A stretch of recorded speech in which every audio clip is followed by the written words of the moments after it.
Boa noite, irmãos. Último encontro do nosso grupo nesse ano. Hoje, o que eu vou fazer? É o inverso. Agora que nós já acabamos o grupo, né? Eu vou apresentar os pressupostos que nós assumimos quando começamos a estudar essa carta. Vou fazer um resumo e traçando os principais assuntos de cada capítulo, né? Para que a gente possa entender a carta como um todo. Dessa maneira, quando nós lermos novamente essa carta em casa, nós vamos conseguir fazer os links, né? Nós vamos poder pegar um versículo ali, uma perícope, né? E nós vamos poder entender qual que é o sentido dela na carta, como eu posso aplicar isso na nossa vida. Então, vai facilitar, eu acredito, né? E por fim, eu vou tratar de 3 pontos bem práticos da carta, que eu acho bom a gente relembrar. Bem? Qual que foi a linha que nós assumimos, né? Quais foram os pressupostos que nós assumimos quando começamos a estudar a carta? Esta é uma carta que foi escrita para a igreja, né? Não apenas para o indivíduo. Então, nós podemos ler e fazer algumas aplicações para as nossas próprias vidas, mas nós temos que pensar quais são os limites dessa leitura. Se essa foi uma carta escrita para a igreja, nós temos que pensar essa carta coletivamente, como nós fizemos. Sempre as doutrinas, os pontos que foram apresentados de uma maneira coletiva. E por ser uma carta sobre a igreja, Paulo ele demonstra quão importante ou indispensável é estarmos reunidos como corpo de Cristo. Essa é uma coisa assim que me marcou muito. A importância da igreja para a vida do cristão. O segundo ponto que eu queria destacar é qual foi o tema principal que nós tratamos, né, nós trabalhamos. É a unidade da igreja mediante a vitória de Cristo. Parecem ser 2 temas, né? A unidade da igreja e a vitória de Cristo. Mas o apóstolo Paulo, ele explica que a união entre judeus e gentios só é possível e esperada porque Cristo, o cabeça da igreja, venceu ao encarnar, viver, morrer e ressuscitar. E agora ele está assentado acima de todo governo e autoridade, acima de todo nome que se possa mencionar. Então, Paulo, ao tratar dessa nova humanidade em Cristo, vai apresentando alguns aspectos da vitória de Deus sobre o pecado, sobre a morte e o diabo. Então, tudo isso está unido nesse mesmo tema. E o terceiro ponto que eu gostaria de destacar, que vocês devem ter percebido nas aulas, é que essa carta não é uma teologia sistemática. Então, no modelo de leitura que nós propomos, nós tentamos entender os termos de Paulo no seu devido contexto. Então, quando Paulo falava de eleição, de ressurreição, de estar assentado em Cristo, nós tentamos entender isso no devido contexto. Nós não ficamos abrindo muito leque, não sei se vocês perceberam isso. Então, esses são os pressupostos que nós assumimos nesse grupo, né? E agora nós vamos passar pela carta de uma maneira mais rápida, tratando apenas de alguns tópicos principais de cada capítulo. Bem? Eu não vou ler a carta, porque senão a gente não termina. Eu espero que vocês tenham lido a carta durante esses 3 meses. Acho que leu, né? Porque a gente veio nas reuniões, alguém leu para a gente ouvir, não tem como não ter lido. Então vamos lá. Tirando Nilmar, né? Nilmar não leu, não. Então vamos lá. Paulo, ele iniciou essa carta destacando que a obra de Cristo nos abençoou com todas as bênçãos espirituais nele. Paulo destaca isso, que Deus nos escolheu nele antes da criação do mundo para sermos santos e irrepreensíveis na sua presença. Ele destaca também que Deus nos predestinou em amor para sermos adotados como filhos por meio de Jesus Cristo. Então nós somos abençoados, presenteados com a dádiva de fazer parte da família de Deus, não por mérito ou por sermos mais inteligentes, nem por sermos judeus. O povo de Deus é formado por aqueles a quem Deus chamou graciosamente, ouviram e creram na palavra da verdade, o Evangelho, e foram selados em Cristo com o Espírito Santo da promessa. Então Paulo ele destaca isso. Por quê? Paulo ele fala para um contexto em que os judeus entendiam que eram parte do povo de Deus, porque eram descendentes de Abraão. Então eles entendiam, olha, eu faço parte da família de Deus, Deus é o meu Senhor. Por quê? Porque é hereditário. Eu nasci nessa família, Ele é o Deus a quem eu sirvo. Então, eles entendiam isso. E eles viam isso como algo especial. Eles se enxergavam como especiais nesse sentido. E Paulo também, ele rebate uma ideia que nós podemos ter hoje, de que nós fazemos parte da família de Deus por obras, pelo mérito.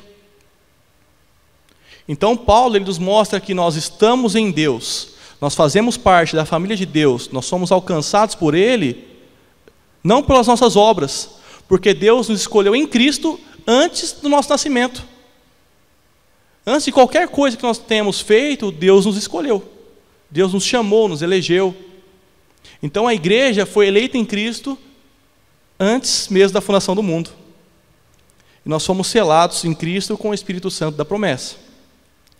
E Paulo, ele continua falando que Deus também nos revelou o mistério da sua vontade. Ele fala de mistério no primeiro capítulo e no terceiro capítulo. No primeiro capítulo, ele trata da seguinte forma do mistério, né? Qual que é esse mistério? De fazer convergir em Cristo todas as coisas, celestiais ou terrenas, na dispensação da plenitude dos tempos. Então, Paulo, ele aponta para um futuro escatológico em que Cristo será tudo em todos, em que tudo convergirá em Cristo. Então, toda a criação estará em Cristo, estará unida em Cristo. E hoje, a igreja é aqueles que estão unidos em Cristo. Então, a igreja é uma antecipação escatológica, é uma antecipação desse futuro. E Paulo vai trabalhar isso durante a carta. E por que a igreja é essa antecipação? Porque hoje, Jesus Cristo é o cabeça de todas as coisas para nós. Então, Ele é Ele quem governa a igreja. É Ele que está acima da igreja. Nós estamos debaixo da autoridade dEle. E é importante nós entendermos isso, que Cristo é o cabeça da igreja, porque nós vamos entender nesse contexto de família, de corpo. Porque isso é importante, porque se Cristo está ligado à igreja, nós estamos ligados aos nossos irmãos também, se nós estamos em Cristo. Se Cristo é a cabeça e nós somos o corpo, então todos nós estamos ligados. E Paulo vai tratar disso mais à frente, né? Eu estou antecipando muita coisa aqui. Então, agora para o segundo capítulo. Paulo, ele demonstra como Deus aplica em nós a obra de Cristo. Então ele vai tratar dos seguintes temas, né? Como a sua encarnação, vida, morte e ressurreição, e aquilo que ele destaca, a ascensão às regiões celestiais, nos deu vida quando nós estávamos mortos em nossos delitos e pecados, e nos fez assentar nas regiões celestiais em Cristo Jesus, quando merecíamos a condenação eterna. Ele destaca essa nossa situação como pecadores, como seguidores do príncipe do poder do ar, e como nós fomos salvos pela graça por meio da fé. Então Paulo, ele nos mostra isso, como essa obra de Cristo é aplicada a nós, ao seu povo. Porque ele vai mostrando que nós éramos inimigos de Deus, que nós servíamos a um outro Senhor, e nós fomos incluídos na família de Deus mediante a obra de Cristo. E mais uma vez ele faz questão de frisar que não é por meio de obras, mas por meio da fé. Mais uma vez ele faz questão de frisar que é uma graça de Deus, é um dom de Deus, e não o mérito humano, ou uma questão hereditária. Ainda no segundo capítulo, Paulo ele passa a falar especificamente sobre os gentios. Ele fala a nós, que não éramos povos da aliança, nós não éramos povo de Deus, nós não participávamos com os judeus, nós estávamos longe de Deus, nós estávamos perdidos no mundo. Mas agora, em Cristo Jesus, nós somos aproximados mediante o seu sangue.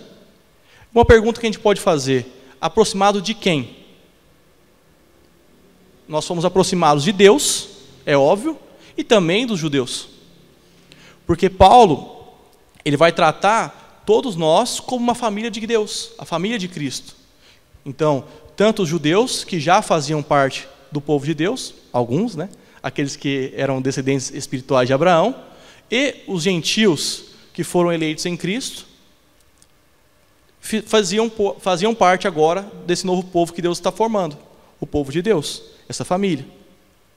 No terceiro capítulo, Paulo ele começa a falar de uma maneira mais pessoal. Ele fala das suas próprias orações e da sua prisão, e ele volta a falar do mistério que lhe foi revelado. Qual é esse mistério? Ele diz o seguinte, que mediante o Evangelho, os gentios são cordeiros com Israel, membros do mesmo corpo e coparticipantes da promessa de em Cristo Jesus. Então, o que isso representa para nós hoje?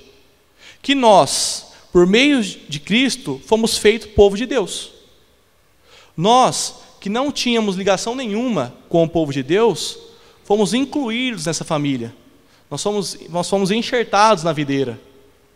Isso é muito importante para nós hoje. Pode parecer uma coisa assim, meio sem sentido, né? Nós estamos falando aqui de judeu, gentil.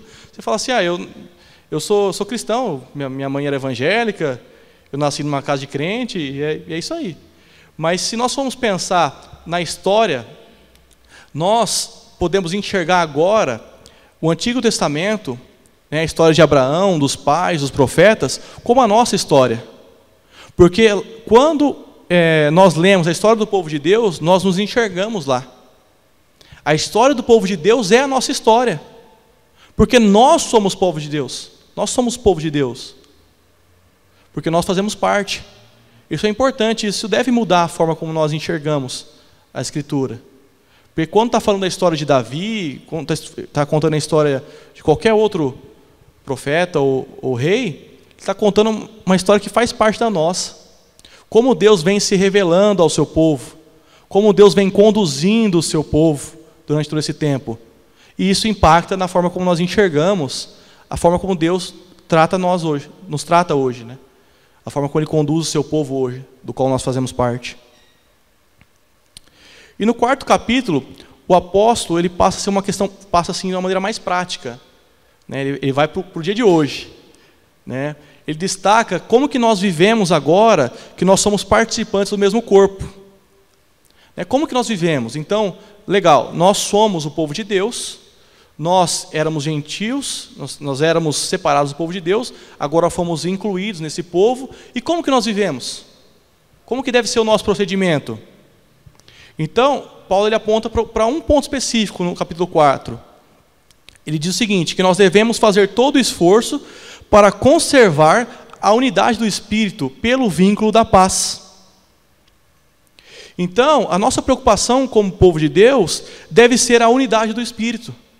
Deve ser a pacificação do nosso povo. Deve ser a paz entre os irmãos. Essa é uma preocupação que nós devemos ter.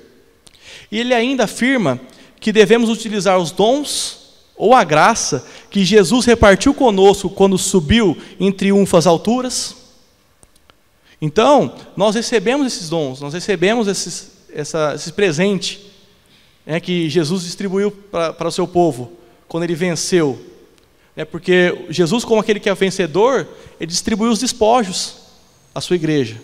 Ele capacita a sua igreja. E esses dons têm um fim específico que Paulo coloca, que é preparar os santos para a obra do ministério, para que todo o corpo de Cristo seja edificado.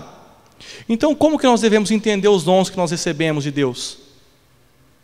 Para o benefício do corpo, para o benefício da igreja, para o benefício do nosso povo.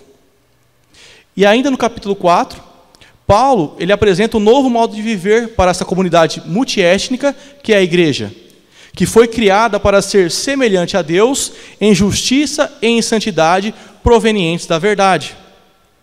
Então, Paulo ele aponta para essa nova realidade, para esse novo povo que Deus formou em Cristo, através de Cristo. E qual que é o nosso fim? Qual que é assim, para que nós fomos criados? Para que Deus formou esse povo? Para ser semelhante a Deus em justiça e em santidade, provenientes da verdade. Não é qualquer estilo de justiça, não é qualquer estilo de santidade que nós escolhemos, mas é aquela que provém da verdade, do próprio Cristo, que é a nossa verdade, da própria palavra de Deus.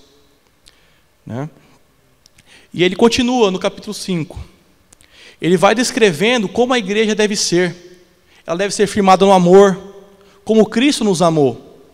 Pois se somos filhos da luz, nós devemos dar frutos da luz, tais como a bondade, a justiça e a verdade.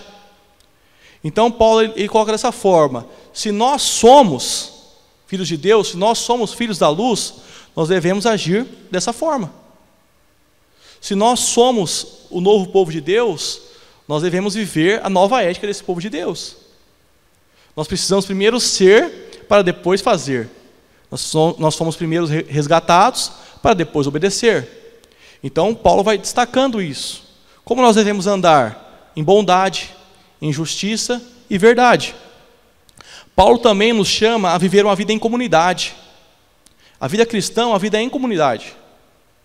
A gente tem falado, da igreja durante 3 meses, basicamente, nessa carta, sobre a importância da igreja, como Deus age através da igreja, na igreja, com os membros. Então, é importante a gente entender isso, que nós devemos viver em comunidade.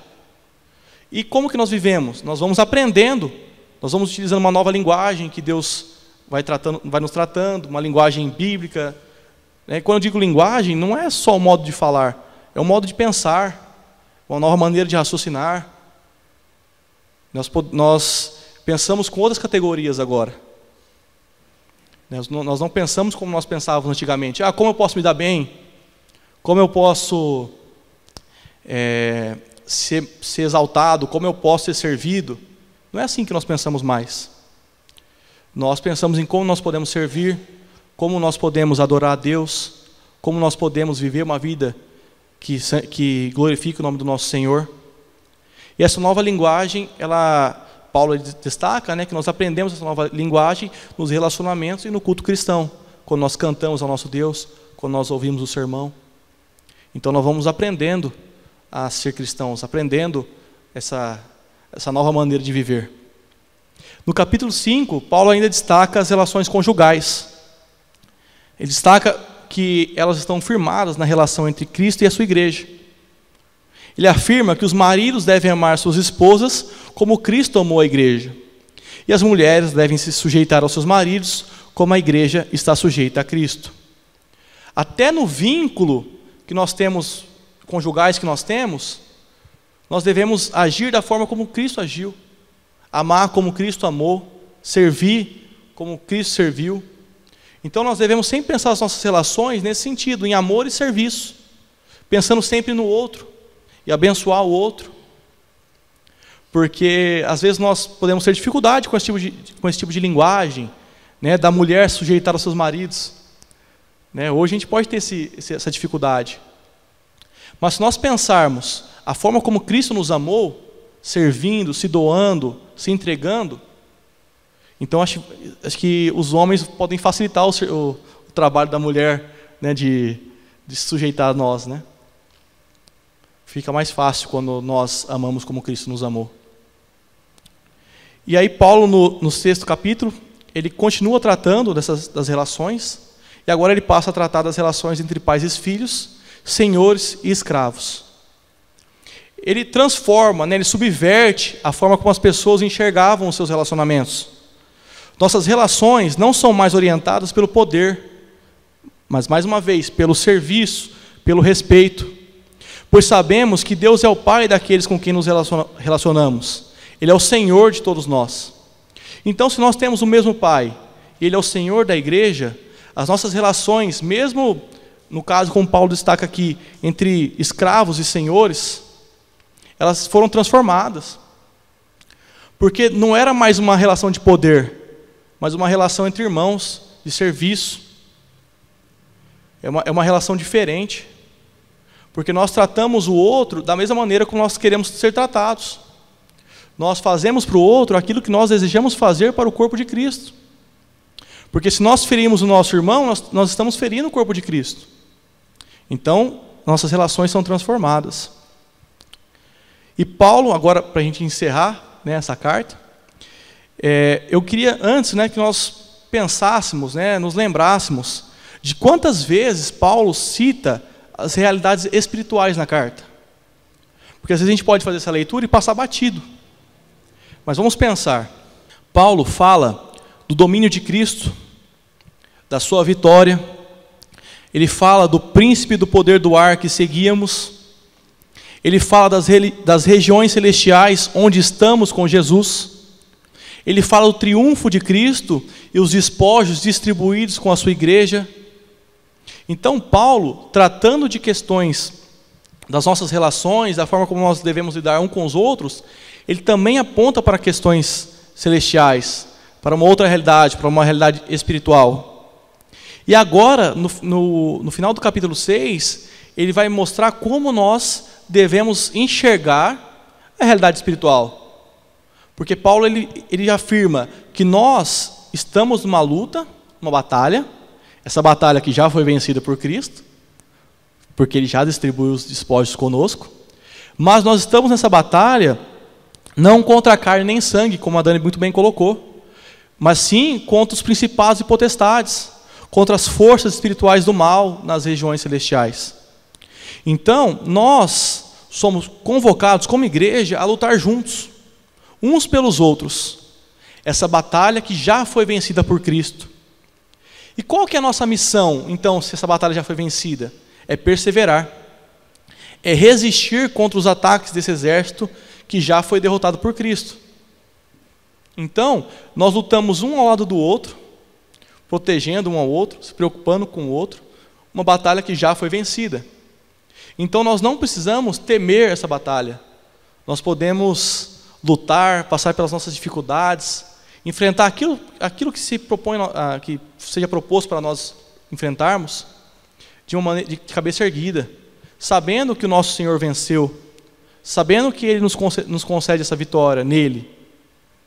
Então nós podemos perseverar. Nós não precisamos desanimar quando nós enfrentamos o inimigo da nossa alma. Então, a carta de Paulo aos Efésios é basicamente isso, né? Ela conta a história da igreja, como ela foi formada por Deus.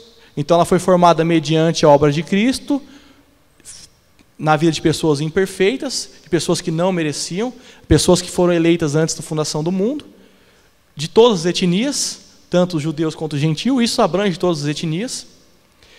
Então, essas pessoas que foram formadas fazem parte dessa igreja. Nós aprendemos como a igreja foi empoderada, como ela pode enfrentar as suas dificuldades, como ela pode lutar contra o nosso inimigo, que nós fomos empoderados através da vitória de Cristo, através dos dons que Ele distribui como despojos a nós. Nós aprendemos também como são as relações entre os seus membros, como que devem ser as relações entre os membros da igreja. Uma relação do vínculo de amor, não de poder, uma relação de serviço. E nós aprendemos também como nós devemos lutar essa batalha que já foi vencida. Então, esse é um resumo da carta. Então, quando nós formos ler a carta em casa, quando nós formos entrar em assuntos específicos, é sempre bom ter essa imagem maior, esse entendimento maior da carta, para que a gente possa aplicar de maneira correta as nossas vidas, os versículos, né, para a gente evitar tirar versículo fora de contexto. Então, é sempre bom a gente ter essa visão da carta. Agora, eu gostaria de tratar 3 pontos um pouco mais práticos para a nossa realidade, com base na carta, ok? Eu quero ler com vocês o capítulo 2, do versículo 14 ao 22. Vamos lá. Pois Ele é a nossa paz, o qual de ambos fez um e destruiu a barreira, o muro da inimizade, anulando em seu corpo a lei dos mandamentos expressa em ordenanças. O objetivo dele era criar em si mesmo, dos dois, um novo homem, fazendo a paz e reconciliar com Deus os dois em um corpo, por meio da cruz, pela qual ele destruiu a inimizade. Ele veio e anunciou a paz a vocês que estavam longe, e paz aos que estavam perto, pois por meio dele, tanto nós como vocês, temos acesso ao Pai, por um só Espírito. Portanto, vocês já não são estrangeiros nem forasteiros, mas concidadãos dos santos e membros da família de Deus, edificados sobre o fundamento dos apóstolos e dos profetas, tendo Jesus Cristo como pedra angular, no qual todo o edifício é ajustado e cresce para tornar-se um santuário santo do Senhor. Nele vocês também estão sendo edificados juntos para se tornarem morada de Deus por seu Espírito. Então, nesse texto, Paulo ele trata de uma coisa muito importante para nós hoje, que é a unidade e as relações da igreja. Então, nesse capítulo, Paulo ele vai falar sobre como Deus uniu os gentios aos judeus mediante o sangue de Cristo. Como a obra de Cristo une a igreja. Então, se nós formos parar para pensar, a igreja, a união, a nossa relação com os nossos irmãos só é possível por conta da obra de Cristo. Então, eu pergunto, se mediante a Cristo os judeus que eram separados pela lei foram unidos em um mesmo corpo, a igreja, vamos pensar aqui, né? Os judeus e os gentios, eles tinham uma barreira que os dividia. A própria lei. Os judeus não se relacionavam com os gentios. O judeu só se relacionava com o gentio se o gentio se tornasse um prosélito. Ele não se relacionava com o gentio, porque o gentio ele era impuro. Né? Nós vemos as relações de Jesus com as pessoas nos evangelhos, como os judeus se escandalizavam com as relações dele. Então não seria possível haver uma união entre esses dois povos se não fosse o próprio Deus. Então vamos pensar nisso. Então, se a obra de Deus une a igreja, faz a igreja de dois povos que não se suportavam, não podiam estar juntos, por que pode nos separar hoje dos nossos irmãos como igreja? O que pode nos separar?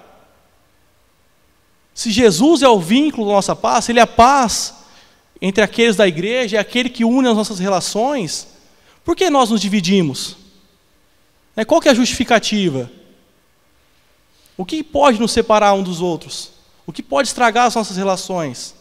A política? Pode. Futebol? Questões pessoais? A gente tem que pensar nisso, quando nós formos lidar com os nossos irmãos, né?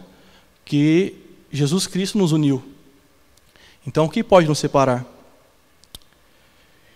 Podemos pensar também como que nós podemos viver em conflito com os nossos irmãos dentro da igreja. Como nós podemos ter conflitos com os nossos irmãos, não olhar na cara, causar desavença com os nossos irmãos, se nós fazemos parte do corpo de Cristo. Né? Paulo, ele afirma que Jesus Cristo é a nossa paz.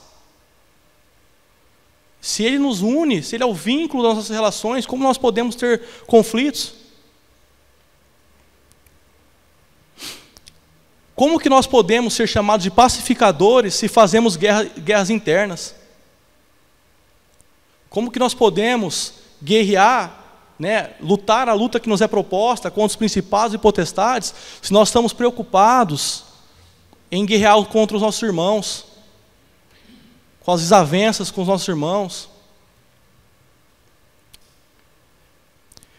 Se Jesus Cristo é a nossa paz, para quem nós estamos trabalhando quando nós causamos intrigas no meio do seu povo?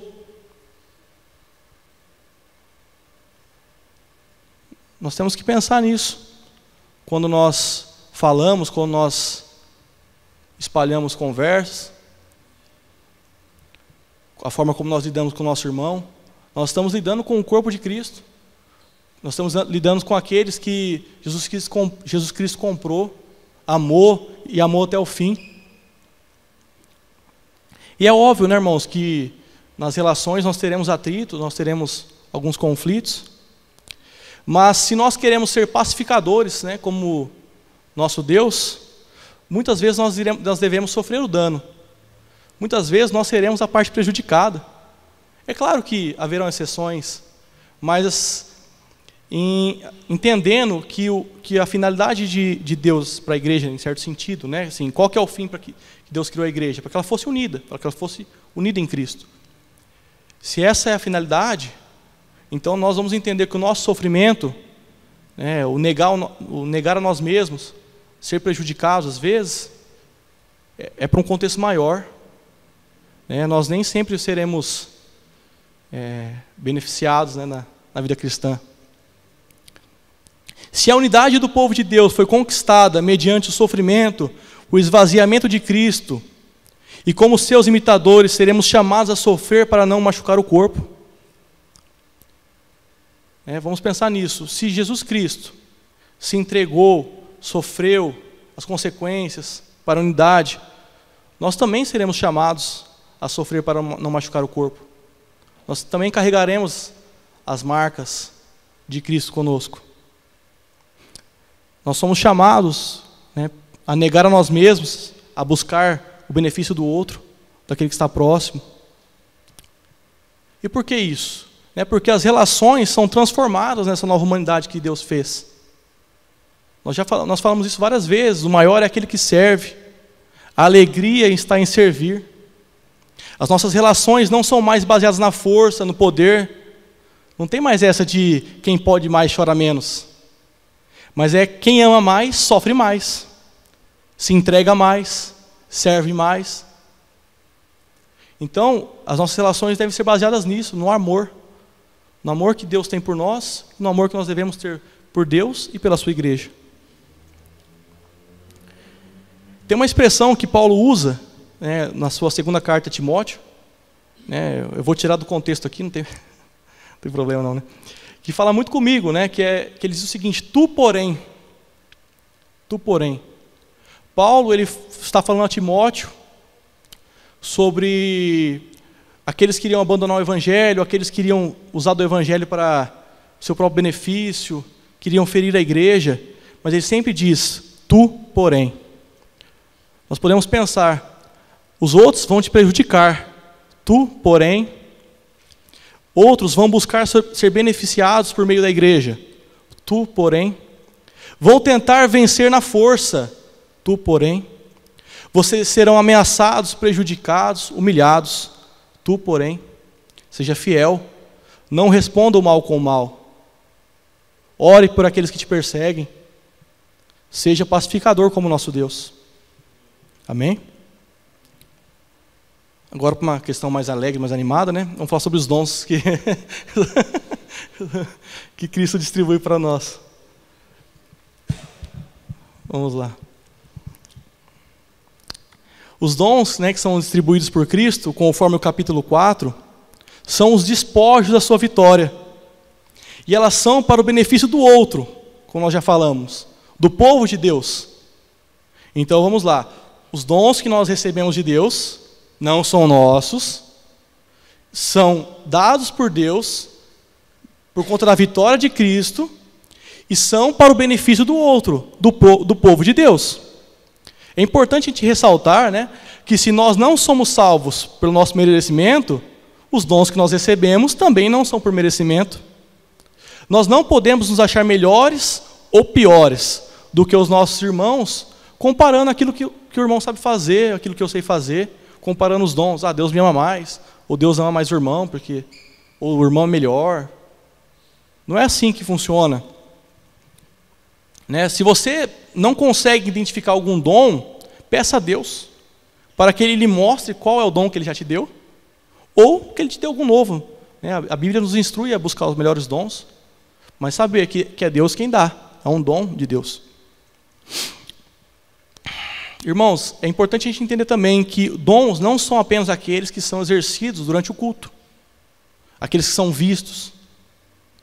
Dom não é só pregar, cantar e tocar um instrumento. Existem outros dons. Eu assim, ousaria dizer que dom é tudo aquilo que Deus nos dá para abençoar a igreja. E abençoar as pessoas que se relacionam com a igreja também. O que Deus te deu que você pode utilizar a serviço do corpo? A serviço daqueles que Deus ama? Ou aquilo que Deus te deu que você pode utilizar a serviço das pessoas que não são da igreja também, para ser sal e luz, para demonstrar a misericórdia, a bondade de Deus, através do dom que Deus te deu. Então, nós devemos usar os dons que nós recebemos para abençoar os outros, para que o corpo seja edificado e que cheguemos à maturidade. Essa é a finalidade do dom. Se nós quisermos já fazer uma ligação com as relações na igreja, eu diria o seguinte: não busque um dom para benefício próprio, pois provavelmente você terá uma decepção. Ter um dom significa que você irá ter que trabalhar, desenvolver, abrir mão dos seus próprios planos, para que outros sejam abençoados. Pergunta para o Murilo e para o Cacá como é gostoso ter dom. É trabalho, gente. Mas se você deseja um dom, peça a Deus, que Ele distribui graciosamente. Amém? Mas saiba que você vai trabalhar e que o dom é para servir os outros e não para você ser servido, para ser exaltado, para ser louvado. E por fim, eu queria falar da nossa guerra. Qual que é a guerra que nós lutamos? Se nós devemos ter paz com nossos irmãos, com quem nós lutamos? A Dani explicou muito bem na última aula, Nossa luta não é contra carne e sangue, não é contra pessoas, mas contra os poderes e autoridades dos mundos das trevas. E é importante a gente destacar que essa batalha já foi vencida por Cristo Jesus e nós lutamos utilizando os despojos dos seus dons que foram distribuídos com a igreja. Então a luta que nos é proposta não é contra, vamos lá, o capitalismo, contra o comunismo, contra qualquer coisa que aparece aí. Não é contra isso que nós lutamos. Nossa luta não é contra um político, nossa luta não é contra até coisas que são ruins, não é contra isso que nós lutamos. Nossa luta é uma luta espiritual. Essa é a luta que a igreja deve se engajar. A principal luta que a igreja deve se engajar. É óbvio, que nós temos outras relações e nós lidamos com outras questões, mas a principal batalha que nós lutamos é uma batalha espiritual. E o que nós precisamos entender, então, se nós fazemos parte desse exército de Deus? Uma ligação muito importante que nós devemos fazer é que, nesse exército de Deus, senhores e escravos lutam juntos. Paulo, ele trata, logo depois que ele trata da escravidão, do senhor e do escravo, ele fala dessa batalha que é feita em maneira conjunta. Então, tanto o senhor quanto o escravo, o rico, o pobre, seja lá quem for, lutam juntos. A nossa batalha não é feita apenas dos generais, porque o único general é Cristo, como a gente gosta de cantar, Nosso general. Então, nós devemos lutar junto com os nossos irmãos essa batalha. E todos são iguais perante Deus nessa batalha.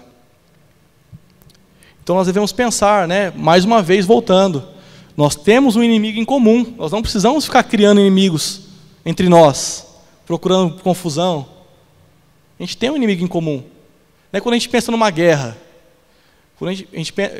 vamos pensar numa guerra, sei lá, o Brasil entra em guerra com algum país. Nós vamos lutar, se nós formos convocados, ao lado de pessoas que nós muito provavelmente teríamos problema, que nós não teríamos muito vínculo, discussões, ainda mais na internet, nós teríamos muitas discussões na internet, mas por conta de uma luta maior, de uma realidade maior, nós lutamos juntos. Nós não precisamos esquecer as nossas diferenças, mas isso não pode ser motivo de nos separar.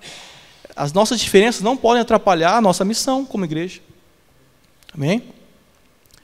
E é importante a gente frisar que Deus, Ele nos chama para essa batalha com uma armadura, que a Dani explicou muito bem, uma metáfora de armadura, mas usando essa metáfora, essa armadura não é apenas para nos defender, mas é para defendermos os nossos irmãos também. Mais uma vez, a batalha é conjunta, a nossa luta é conjunta. Nós lutamos juntamente com nossos irmãos, uma batalha que já foi vencida. Então nós devemos buscar a paz entre os irmãos, a paz com todos, e lutar a verdadeira guerra que Deus nos propõe, a verdadeira luta que Deus nos propõe. A luta contra o nosso pecado, contra os nossos inimigos espirituais, contra o diabo, contra aquele que atenta contra a nossa vida. Então essa é a guerra que nós devemos fazer. É aí que deve estar nossos esforços. Amém? Paz com os irmãos e guerra contra o nosso inimigo. Amém? Para encerrar, eu gostaria de terminar com uma oração que Paulo fez no capítulo 3, versículo 14, do 14 ao 21. Por essa razão, ajoelho-me diante do Pai, do qual recebe o nome toda a família nos céus e na terra. Oro para que, com suas gloriosas riquezas, Ele os fortaleça no íntimo do seu ser, com poder, por meio do seu Espírito, para que Cristo habite no coração de vocês mediante a fé. Oro para que, estando arraigados e alicerçados em amor, vocês possam, juntamente com todos os santos, compreender a largura, o comprimento, a altura e a profundidade, e conhecer o amor de Cristo, que excede todo conhecimento, para que vocês sejam cheios de toda a plenitude de Deus. Aquele que é capaz de fazer infinitamente mais do que tudo que pedimos ou pensamos, de acordo com o seu poder que atua em nós, a Ele seja a glória na igreja e em Cristo Jesus, por todas as gerações, para todo sempre. Amém.